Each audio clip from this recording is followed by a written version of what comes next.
My son gives me a shocking present after heart surgery, so I decide to get back at him. He poisoned me for inheritance. I paid him back with the truth. It was my 78th birthday, though you would not have known it from how the day unfolded. The dining room was full. My son Daniel, his wife Melissa, their 2 children, and even Melissa's mother had made the trip from Spokane. The house smelled faintly of candles, not because they had lit any for me, but because Melissa had been baking brownies for her Pilates group later that evening.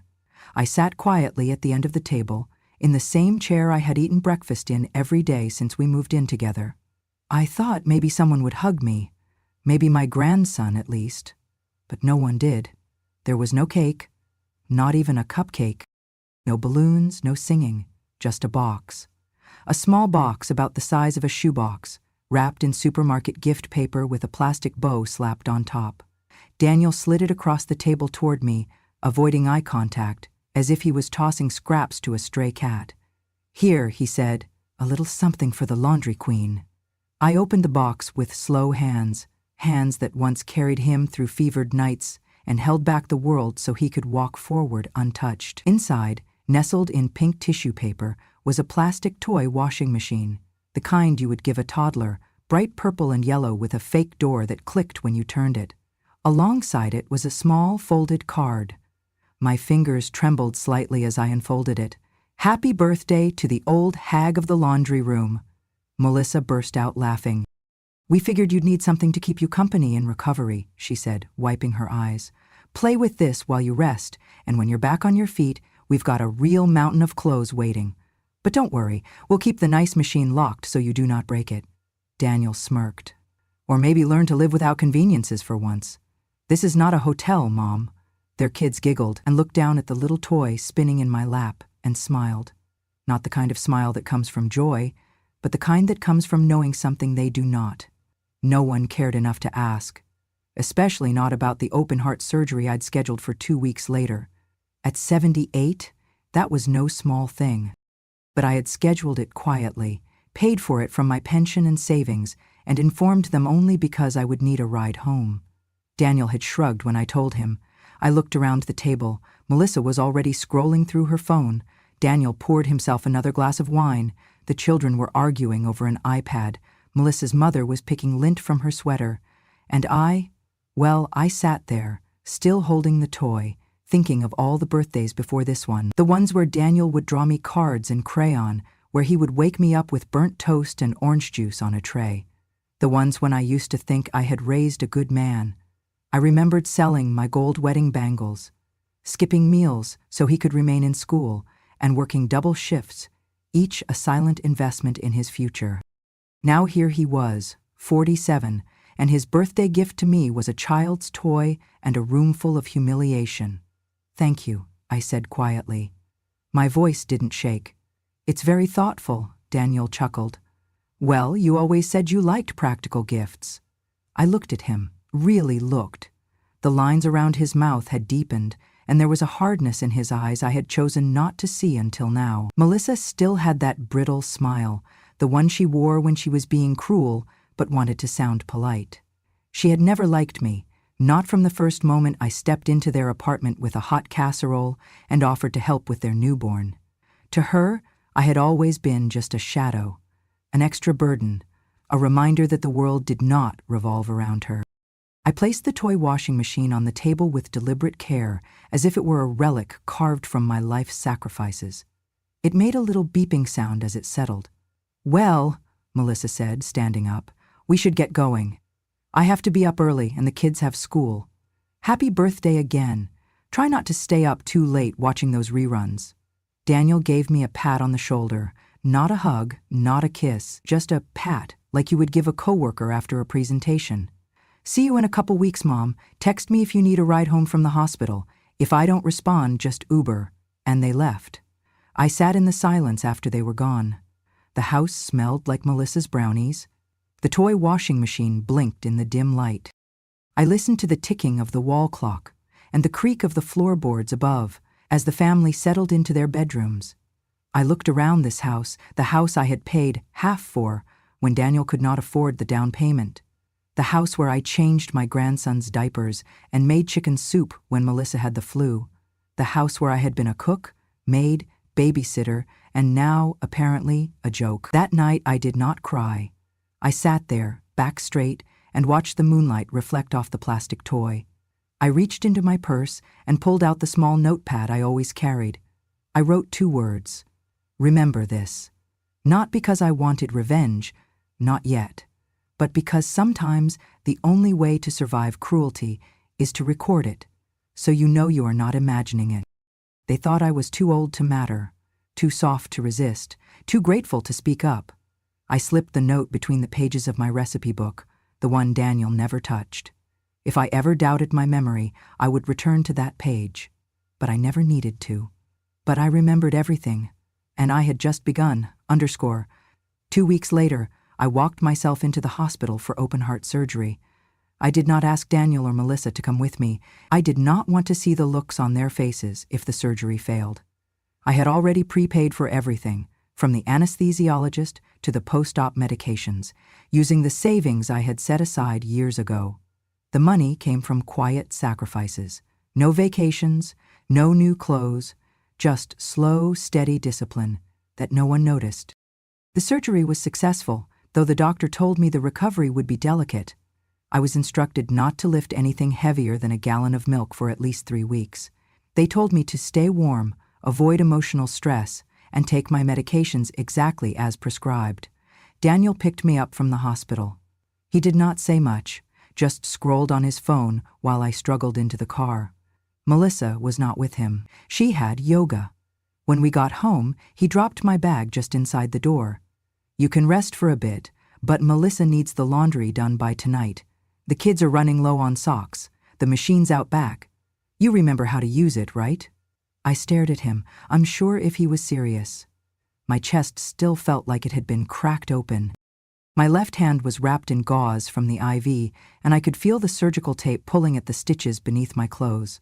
Yes, I said, I remember. He nodded, satisfied. Cool. The laundry machine was out in the back patio, a decades-old rusted unit Daniel had found online for cheap. The door was misaligned and needed a shove to close. The area around it had no cover, just cracked pavement and weeds. I waited until the kids left for school and Melissa left for her errands. Then I wrapped myself in 2 scarves and took the basket out, step by step. It was late November. Cold rain fell in sheets, turning the ground to slick stone. I fumbled with the laundry basket, wincing every time I bent. My knees shook from the cold and the weight. I tried to push the door shut on the machine, but my strength failed me. The wind howled, the rain seeped through my cardigan, and then I slipped. It was not a dramatic fall, just enough to twist my hip and send me down on one knee. The basket toppled, underwear and shirts spilling into the wet dirt. My left side hit the cement hard, and I gasped as the pain shot through my rib cage. I sat there for a few minutes. Wet and shivering, no one came. Eventually, I pushed myself up, one hand braced on the wall, and finished the load. I stood outside for another 20 minutes while the machine shook and groaned through its cycle. When I brought the clothes in and started to fold them, Melissa walked into the kitchen. She barely looked up. "What happened to your clothes?" "I slipped," I said quietly. She raised an eyebrow. "Slipped or faked it to get out of work?" "I slipped." She snorted. "You know, if you're going to live here rent-free, the least you can do is not make things harder." I nodded. I did not argue. My hip throbbed. My ribs ached. My surgical wound stung. But I kept folding. That night at dinner, Daniel joined in. "I mean, seriously, Mom. We all have our stuff to deal with. You think we can drop everything to wait on a woman who retired 20 years ago?" I looked at my plate. They had made macaroni and cheese from a box. There was no portion for me. Melissa handed me a can of soup. "Heat that up if you're hungry," she said. "We're watching our carbs." I took the can, heated it in the microwave, and ate at the counter while they laughed in the dining room. The grandkids were telling a story about a game they played at school. I smiled softly, though no one noticed. That night, I stared at the ceiling of the guest room. My bones ached. I could feel every beat of my repaired heart. I thought of all the ways I had been of service, raising Daniel alone after his father died, cleaning up his messes, protecting him when his reckless choices threatened to ruin him. I had become invisible, slowly, over time. Not even as a person, just as a function, not a mother. A machine, a laundry machine. And like any machine, they expected me to work until I broke. But machines do not remember. I do. _ 3 weeks passed after the surgery, and the pain in my chest had lessened, but something else began to trouble me. It started with my hands. My fingers, once dry and thin but reliable, had turned a strange shade of gray-brown, like bruises buried under the skin. At first, I thought it was the cold, or maybe poor circulation, but then I noticed the tremors. My left eye blurred in the mornings. I found myself dizzy after standing, and my heart, though freshly repaired, began to pound unevenly again. The doctor had said this might happen, but not this soon, not this intensely. One morning, while Melissa was at the gym and Daniel was working from his office upstairs, I sat quietly at the kitchen table and unfolded the prescription sheet I had hidden inside a cookbook.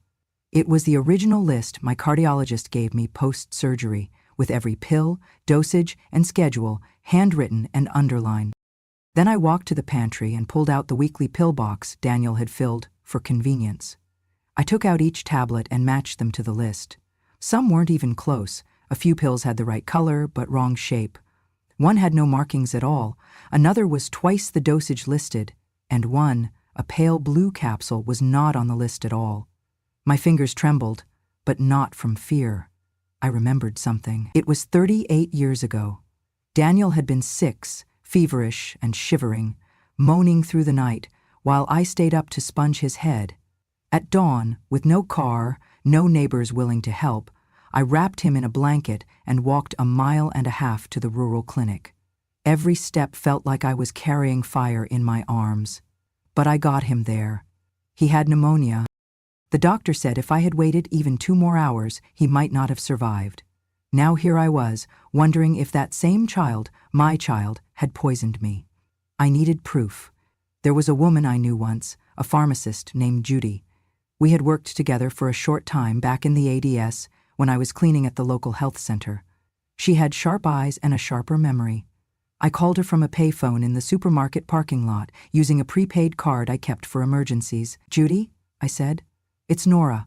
I need a favor. I think someone is giving me the wrong medication." She didn't ask questions. I described the pills and promised to get a few to her.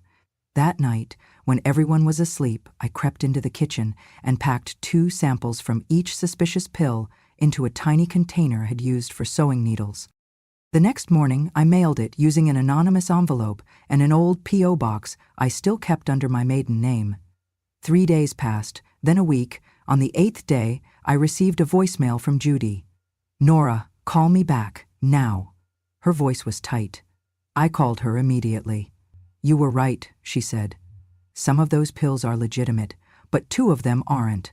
One is a sedative not meant for someone your age, and the other, Nora, that blue capsule, it's not approved for human use in the U.S. It's been flagged in some veterinary databases. It slows heart rate, dangerously. It can build up in the system, quiet, subtle, almost undetectable." I closed my eyes and whispered to no one. He waited until I was weakest, until I could not fight back. But he forgot. Some roots grow deepest in winter. I did not speak. "Are you okay?" she asked. "Yes," I said. "Now I am." I hung up and sat on the porch. The air was cold, but I barely felt it. I should have cried. I should have called the police. I should have screamed at Daniel, demanded answers, confronted him with trembling hands and a mother's rage. But I did not. Because rage burns fast and wild. I needed something colder, slower. I needed truth, and I needed time. That night, I lay in bed and replayed every moment from the last 3 months.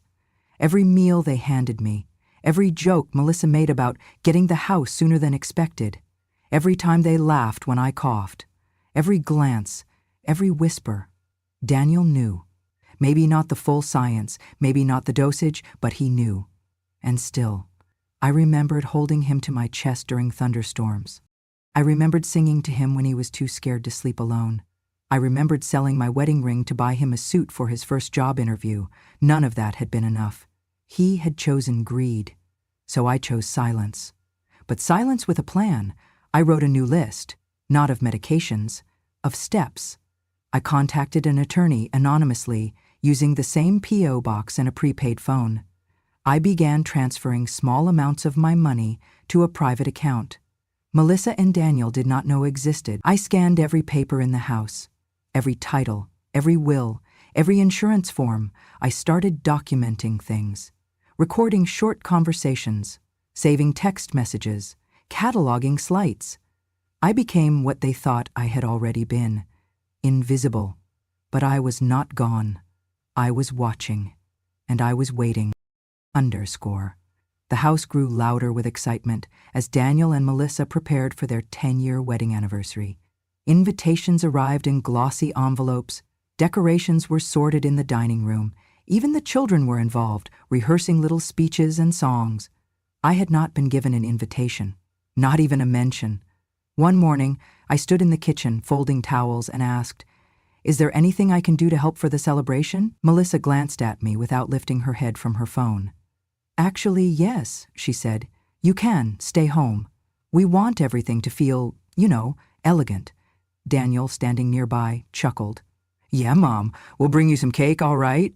I nodded slowly. Of course, that makes sense. That night, I sat alone in the guest room, lit only by a small lamp. The toy washing machine still sat on the shelf. I looked at it a long moment, then turned to the closet. From a hidden corner, I pulled out a small fireproof safe. I had not opened it in years. Inside were a few yellowing documents, photos, and one envelope, sealed, untouched for 30 years. I opened it now. Inside was the DNA test I had quietly arranged 3 decades ago. I had found it by accident, an insurance mix-up that had flagged inconsistent medical history. At the time, Daniel was 17. My husband was still alive. I asked questions, I got half answers, and eventually I found the truth. Daniel was not mine by blood. My husband had an affair and brought the child home, claiming he was a cousin's orphan. I believed him until the years peeled the paint off the lie. I raised Daniel anyway. I fed him, held him, sacrificed for him, loved him. Not because he was mine by birth, but because he needed a mother, and I had love to give. Now, that love had run dry. I placed the test results in a new envelope and slid them into the inner pocket of my coat. Then I turned to the desk. I opened the drawer and pulled out a flash drive. For the past 2 months, I had recorded everything. The way Melissa spoke to me when no one else was listening. The way Daniel spoke about me when he thought I was asleep. The clips from the baby monitor in the hallway. Melissa had forgotten it was still plugged in, showing Daniel tampering with my medication tray. There was a video, too, one I had captured myself. I had set up a tiny camera behind the flour canister in the kitchen. It showed Daniel crushing something with a spoon, then stirring it into my tea. I had watched that video 3 times. The first time, I cried. The second time, I shook. The third time, I went still. I copied everything onto the flash drive. Then I wrote a letter, to be opened only if something happens to me before December 12. I made a copy of my will, the original, notarized and sealed, left everything I owned, every dollar, every object of value, not to Daniel, but to my granddaughter Emily. She was 10. She was the only one in that house who had ever truly looked at me. I slid the will into a heavy envelope, then placed it, along with the flash drive and DNA results, into the lining of my coat. I stood up, walked to the mirror, and stared at myself. An old woman, faint bruises under the eyes, wrinkles like riverbeds. But the eyes, they were steady. They thought I was a servant, a senile relic, a ghost. But I had never been sharper. The board was set. Now I waited for the perfect move. The ballroom shimmered with golden lights. White tablecloths, tall floral arrangements, and waiters dressed in tuxedos glided between tables. Daniel and Melissa stood center stage, beaming as if they had just discovered happiness. Their 10-year anniversary party looked more like a celebrity wedding than a family celebration. I had arrived quietly. They had not expected me, but I knew they would not dare turn me away in front of so many people. I wore a simple dark blue dress and my old gray coat, buttoned all the way up.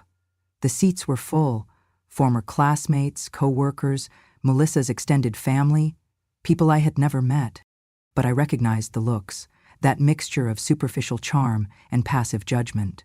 I sat near the back, alone. After dinner, the lights dimmed. "We'd like to share something special," Melissa announced. Her voice echoed through the speakers. "A little trip down memory lane with the people who shaped our love story." The screen lit up. Photos began flashing one by one. Daniel as a toddler, held by a woman who was not me. Daniel and Melissa's engagement, wedding, honeymoon. Melissa's mother holding their newborn daughter. Daniel playing soccer with his son. The slideshow lasted 5 minutes.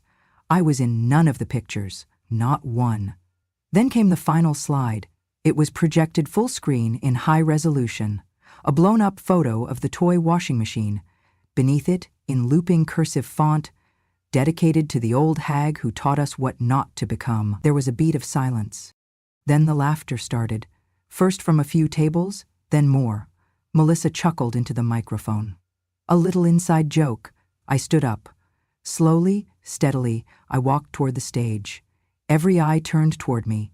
Daniel looked startled. Melissa froze. I stepped up and held out a small flash drive. "Since we're sharing memories," I said, "I brought one too." The technician hesitated, then, seeing Daniel nod with a nervous smile, plugged it into the laptop. The screen went black. A moment later, audio filled the room. Daniel's voice. "I swear, if I have to watch that old woman drag her bony feet to the washer one more time, I'll lose it. One of these days I'm going to smear detergent in her mouth just to shut her up." Gasps rippled through the audience.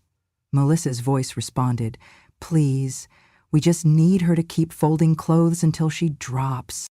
Once the insurance clears, we're good." Some laughter now turned to whispers. The next video appeared. Grainy footage from a kitchen camera. Daniel, crushing powder into a cup, stirring it with a spoon, then walking toward the living room, where I sat, unaware. Then came the final clip. A voice message. Daniel's voice again, speaking to a friend. "She's on her last leg anyway. The meds will push her over, and if all goes well, I should have the house by January, maybe even sooner." A woman in the crowd covered her mouth. Another man stood up and walked out. Daniel stepped forward, face pale. "Mom, what is this? This is taken out of context. You're twisting things." I turned to the audience. "For those of you who have just laughed at a joke made at my expense, this is who you've been clapping for." Silence. "I raised that boy. I loved him. Even after I found out the truth." I pulled out the envelope from my coat. "This is a DNA test. I've known for 30 years that Daniel isn't my biological son, but I raised him anyway, fed him, sheltered him, protected him." Melissa tried to grab the microphone. I stepped back. No more silence, no more pretending. People were standing now, some in shock, some shaking their heads. A man from Daniel's work whispered something and walked away, phone in hand. Daniel reached toward me. "Mom, please." I looked at him, and my voice didn't waver. "I may not be your mother by blood, but I was your mother in every way that mattered, and this," I held up the flash drive, "is how you repaid me." Then I turned and walked off the stage. Behind me, the room erupted, not in applause, but in murmurs, judgment, disbelief. I did not look back. Underscoring the silence in the ballroom was no longer polite. It was the kind that suffocates. I stood on the edge of the stage, the DNA envelope still in my hand. I looked Daniel in the eye, not with hate, but with the clarity of someone who has removed the last veil of illusion. "You are not my son," I said calmly, "not by blood." The room gasped again, but this time it was a hollow sound, shock without oxygen. "I have known since you were 5 years old," I continued. "I had my suspicions when you needed a medical test and the blood type didn't match. Your father confessed it to me on a cold February night. He had an affair. The woman abandoned you. And he brought you home with lies in his hands and fear in his heart." I held the envelope slightly higher, but didn't open it. "This test confirmed it. 30 years ago. I could have left. I could have told you the truth then, but I didn't." I turned to face the room. I chose to raise him, to give him my name, my care, my history. I held him when he was sick. I clapped at every school play. I stayed up at night sewing costumes and baking cookies. I was there for every broken bone, every heartbreak. I taught him to read. I taught him to respect women. A pause. But he did not learn. Melissa had gone pale. Daniel's mouth opened, then closed. My mistake, I said, and my voice trembled only slightly, was believing that love could substitute blood, that kindness could rewrite lineage. I looked at him again. My mistake was believing that being a mother was enough. In the back of the room someone stood up. It was Uncle Harris, my late husband's cousin. He had been quiet all evening, but now he spoke, his voice low and steady. He does not deserve your name. Others murmured in agreement. I have watched you pour your soul into that boy, said Aunt Regina, her voice thick with emotion. And he served you poison in return. Daniel stepped forward, his voice shaking. You raised me, that makes you my mother. No, I replied. I was your shield, your maid, your safety net. But you never let me be your mother. Not once. I turned to the crowd again. For years I lived in silence, thinking maybe he would come around, maybe he would remember. But people don't forget what they don't value. I took a breath. You laughed at a joke tonight. A joke about an old woman. A joke that was rooted in rot. I pointed to the screen, still frozen on the image of the toy washing machine. That was your symbol of love. But this, I held the envelope to my heart, this is my truth. A few guests were already gathering their things. Chairs shifted. The weight of shame was settling in. I don't want pity, I said firmly. I want acknowledgement. I want people to understand what happens when you let love blind you to betrayal, and what happens when you refuse to stay silent. Daniel muttered, You're doing this to humiliate me. No, I said. I am doing this to free myself. Emily, my granddaughter, walked up the aisle. She stood beside me and held my hand. Her small fingers curled into mine, warm and firm. Someone whispered audibly, She deserves better. A man in a dark blazer turned to Melissa and said, I don't work with men who drug their mothers. Effective immediately, your husband is off our board. Melissa looked like she might collapse. I looked at Daniel one last time. You were a child when I took you in. I do not blame you for your origin, but I do blame you for your choices. I stepped off the stage, Emily still holding my hand, and behind me, the crowd unraveled. Silence had returned to the ballroom, but this time it was not heavy, it was hollow. I stood in the center, now not just a woman, but a witness. From my coat I pulled out a second envelope. This one was sealed with a wax stamp, bearing the initials of my attorney. I have one more thing to share, I said. My will. I looked around that room one last time. The same faces who had laughed now looked down at their glasses. Guilt is a silent guest. It never asks permission to stay. Gasps again, though no one dared speak. This, I continued, is the legally notarized court-certified document that outlines what happens when I die. And since so many of you tonight have acted as if I already have, I thought I would save you the suspense. I opened the envelope, unfolded the pages, and read aloud. Upon the death of Nora Mae Caldwell, all property, assets, holdings, bank accounts, and shares, as well as the house located on 214 Maple Grove Lane, shall be transferred in full to one individual, Emily Caldwell. My granddaughter, the only one who still calls me Grandma. There was a beat of stunned silence, then a noise, a loud shuffle of footsteps. Daniel lurched forward. You're lying, he shouted. You're not even thinking straight. Give me that. He made a grab for the will, but two men in suits stepped between us. Security, I said calmly, courtesy of the venue and the law office. The taller one turned to Daniel. Sir, this document was filed and verified weeks ago. You're advised not to cause a scene. Melissa let out a strangled laugh somewhere between disbelief and hysteria. This is a joke, she hissed. She's manipulating all of you. She's senile. The lawyer, who had stepped quietly forward, now held up a tablet. Video testimony, signed under oath, time-stamped and sealed. Ms. Caldwell is of sound mind and judgment. Daniel was shaking now, his fists clenched, his face flushed. But he could do nothing. From behind us, chairs scraped as people began to stand. Some gathered their coats in silence, others whispered apologies. One woman muttered, "I cannot believe I came here for this." I watched as guests left. Their faces no longer lit with celebration, but with shame. One guest filmed Daniel's outburst on her phone. Another took pictures of the will. I saw hashtags forming in the minds of strangers. I saw the ripple begin. Daniel screamed, "This isn't over!" But it was. It was over the moment he put poison above parenthood. It was over the moment he traded compassion for control. I felt Emily squeeze my hand. She looked up at me and said, with a voice stronger than her years, "Grandma, you've cleaned too many dirty memories. Let me clean the world for you now." Her words were soft, but they struck harder than any courtroom sentence.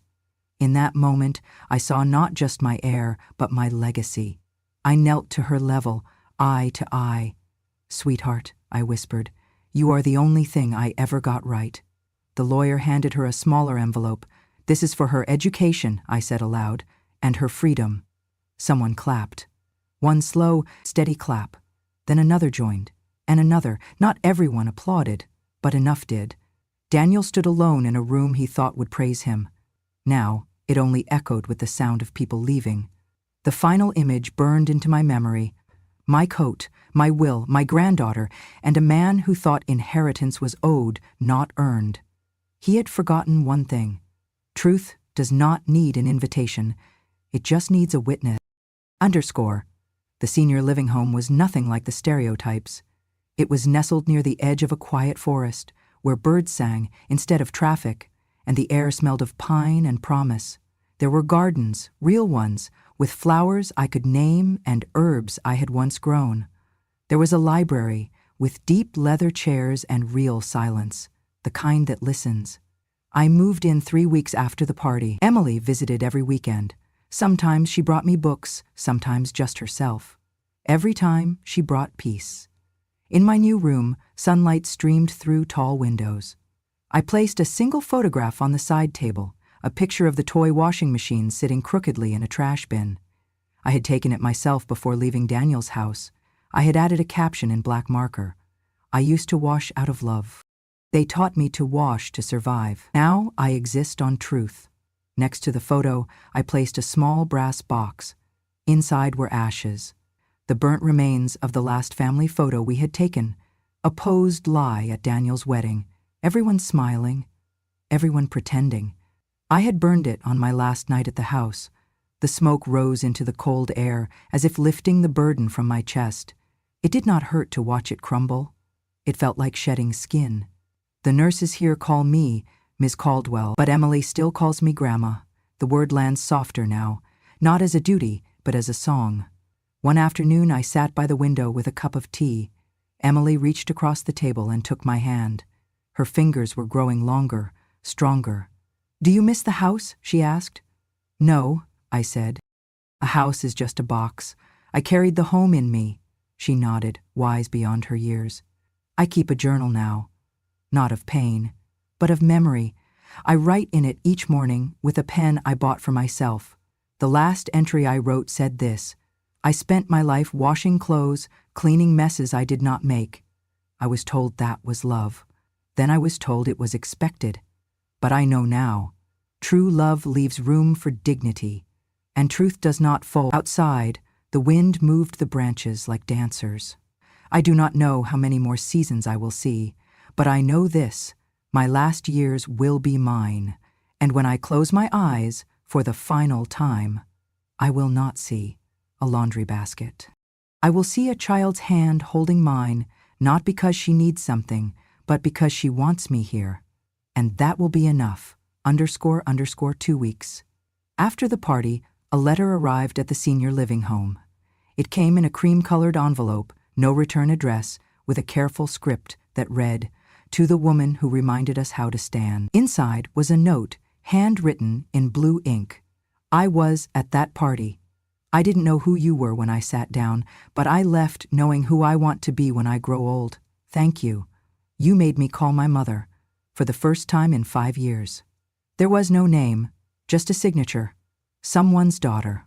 More letters followed. A local blog picked up the video, then a national one. Within a week, my story had been reposted across parenting forums, caregiving sites, and even financial planning networks with the title, "The Will That Shut Down a Party," and a lie. People called it brave, some called it tragic, but the word that appeared most often? Justified. The director of the senior living home knocked gently one morning and said, "Miss Caldwell, there's someone here to see you." I assumed it was Emily. It was not. It was the nurse who had cared for me at the hospital post-surgery. She stood awkwardly in the doorway, holding a bouquet of lavender. "I recognized you from the video," she said. "I'm sorry I didn't say more that day. I thought maybe you had people waiting for you at home." I smiled gently. "I did, just not the kind you hope for." She sat down beside me and added, "You changed the conversation. Around here, we've started offering legal workshops for seniors about wills, power of attorney, your rights, because of you." I felt something stir in my chest, not pride, something deeper, restoration. Later that week, I received a small envelope from the Department of Social Services. It was a formal letter informing me that an investigation had been opened against Daniel and Melissa for elder abuse and medical fraud.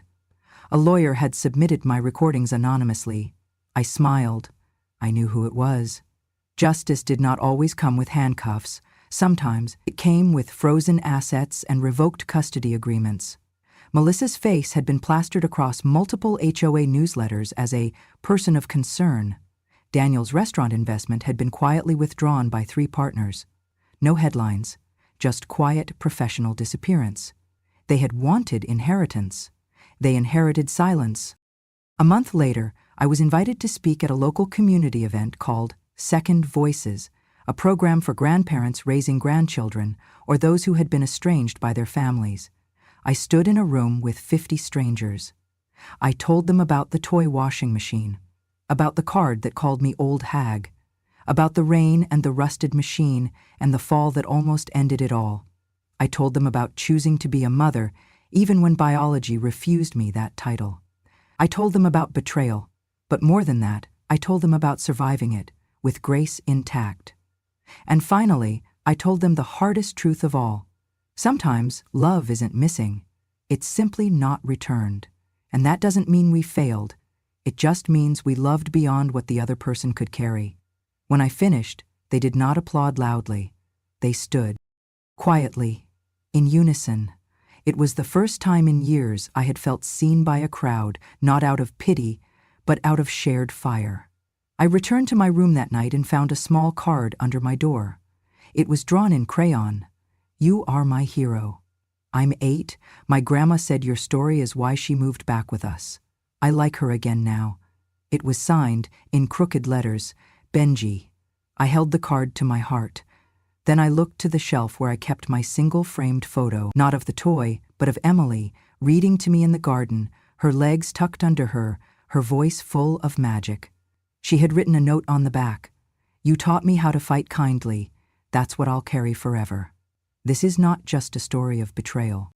It is a story of reclamation, of a woman who had been folded too many times, of a heart that had been cracked open, not by surgery, but by silence, and of the truth that once spoken cannot be undone. My name is Nora Mae Caldwell. I am not just a mother. I am not just a widow. I am not just a joke on a slideshow. I am a witness, and now, finally, I am free. If you've made it to the end of this story, thank you for listening. I didn't share this for sympathy. I shared it so the quiet ones know they're not alone. Some truths take years to surface. Some love turns out to be loyalty, misplaced. But dignity? Dignity doesn't expire, and neither does truth. If this story moved you even a little, please subscribe to Grandma True Stories. There are more truths to tell, from women who were ignored until the day they weren't, because revenge doesn't always come with fire. Sometimes it comes with a smile and a will. And when a grandma speaks, the world finally listens.